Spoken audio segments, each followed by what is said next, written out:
Good morning, everyone. I'm here today to tell you all, and of course the British people, that Britain needs reform. Britain needs Nigel Farage as Prime Minister. I know this may come as a surprise to my old party and to many Westminster watchers, but it really shouldn't. And it certainly won't come as a shock to the tens of millions of hard-working, patriotic, decent people up and down our wonderful United Kingdom, from the Highlands of Scotland to the bottom of Cornwall, from rural Wales to the beating heart of London. We can all see that our beautiful, ancient, kind, magical island story has reached a dark and dangerous chapter. Things may feel like they're ticking along just fine within a few square miles of where we stand today. But in so much of the rest of the country, the sickness is no surprise to anyone. To anyone trying to get a doctor's appointment, to anyone who wants to express an opinion, whether on X or even just down the pub, to anyone who wants their children to be taught facts, not harmful fictions at school, to anyone just trying to earn a living and not get crushed into the dirt by ever-growing taxes. Even if you don't yet realise that Britain needs reform, you know in your heart of hearts that our wonderful country is sick. How many of you at home have thought to yourselves that nothing works today? I know I have, and I have it a damn sight easier than most people. That is why I'm standing here today as the newest member of Reform UK. I could very easily spend the rest of my life back in business, which I've been enjoying since leaving Parliament 18 months ago. Many will know that I have done some, from the beginning of the most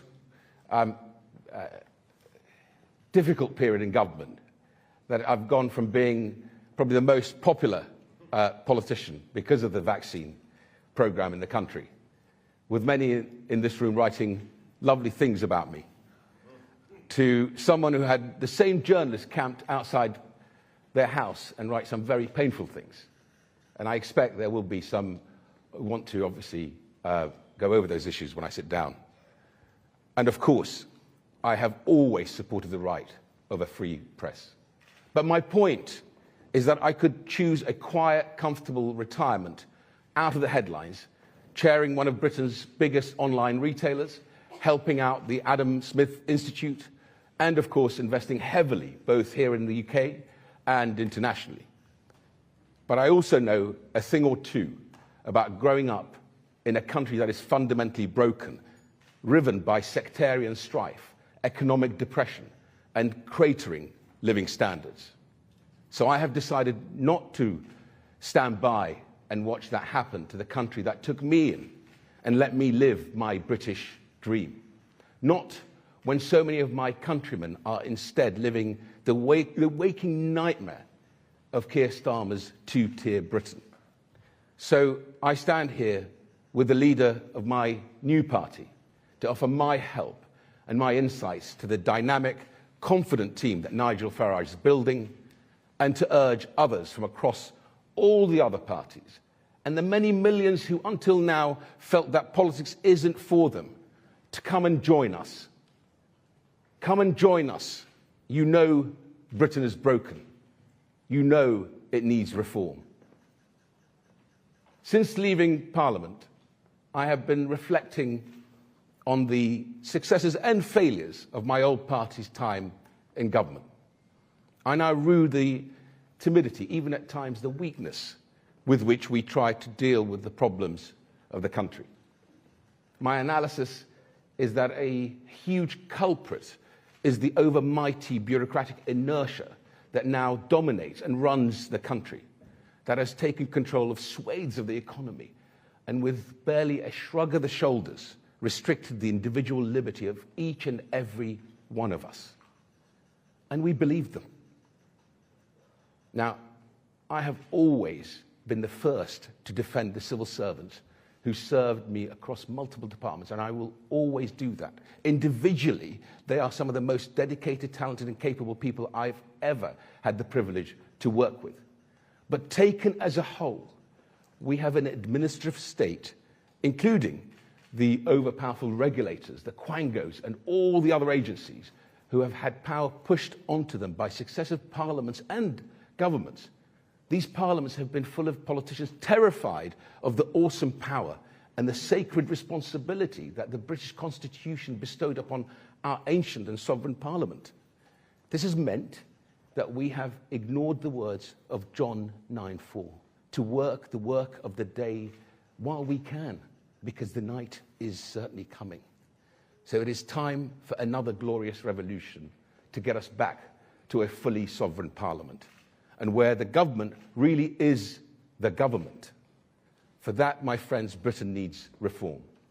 My old party, and by definition, to some extent, me personally, should share some blame for the continuation of the Blairite constitutional vandalism and our failure, to coin a phrase, to take back control from the entrenched powers of the unelected bureaucracy. Now, Conservatives did some important work, stabilising the economy in the early years after Tony Blair's and Gordon Brown's destructive reign, reforming education and welfare, supporting Ukraine, and of course dealing with the pandemic as well as we could. But failures on mass migration, failure to strengthen our armed forces, or even protect special forces from insane government lawyers, and bad virtue-signalling legislation that has made us less competitive and less prosperous, to name but a few. These have provided me with painful lessons learnt that I will, I hope, benefit this great new team. One other lesson I have learnt from ruminating on my time in government is this: we should have been much more forthright about what we really think. I came into politics from a business background where straight talking was what you did. I probably picked up too much of the bizarre politicians speak of trying to talk around an issue rather than tackle it head on. So I'm going to be open about my real unvarnished fears for the country, because what has happened in the last 18 months has terrified me. We have a Prime Minister whose first instinct is to trust foreign judges over British people. We have an Attorney General who says he would never block the ECHR, even presumably when it forces us to take back Shamima Begum and prevent us from deporting foreign child rapists. We have a Chancellor who does not understand economic growth, and a parliamentary Labour Party who, through their lack of engagement with the real world, or even seemingly living in it, actively despise the capitalist activity that to many millions of us is human, moral, creative, and dynamic. We have an energy secretary who couldn't be doing more damage to our living standards and our economy if he was actively trying to hurt us.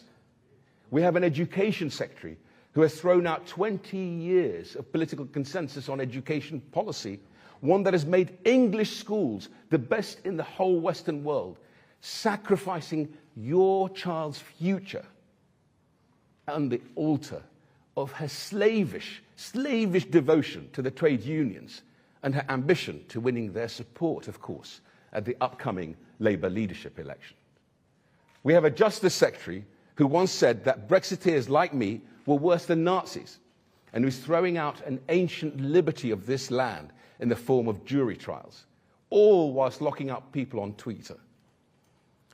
We have a Foreign Secretary giving away sovereign British territory, just as the world gets more dangerous and we are menaced by, first amongst others, a Russia that cares not a jot for words, it only respects strength.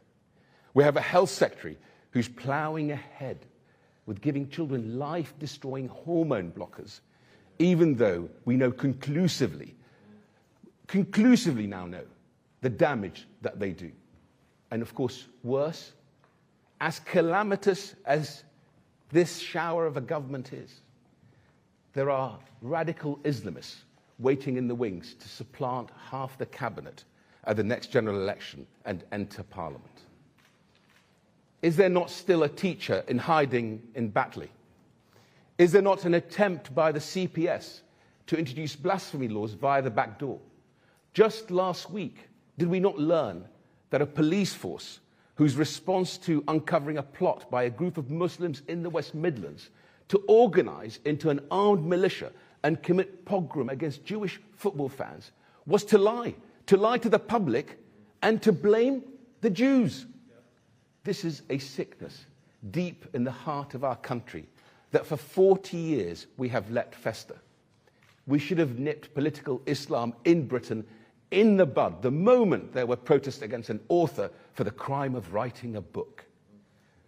Some of the biggest victims of these Muslim Brotherhood fanatics may be the millions of moderate, decent, patriotic British Muslims. And they may be, as we have seen, Britain's Jewish community too. But my friends, make no mistake, the rest of the country are every bit as much in their sights too. And the only political leader who has spoken up about this at great personal threat, who has pledged to ban the Muslim Brotherhood and the whole sinister fifth column in Britain, Nigel Farage, the man sitting by me now. I am inspired by his willingness to say difficult truths rather than hide behind a comfortable lie. I'm inspired by the fact that he and his team understand the radical changes required on our economy to save us from the impending debt trap. I'm inspired by their understanding that we need a foreign policy, one that ruthlessly seeks the British national interest. I'm inspired by their concern over the broiling social tensions out there in the country, and, in my view, the undervalued risk of sustained civil unrest if we don't get back on track. In short, ladies and gentlemen, I'm inspired by reform. Our best days can lie ahead, they really can, and we can move into a glorious future. But at the moment, Britain is broken. Britain needs reform. I have joined this movement to put my shoulder to the wheel to help it. I encourage others to join us too. Thank you very much indeed.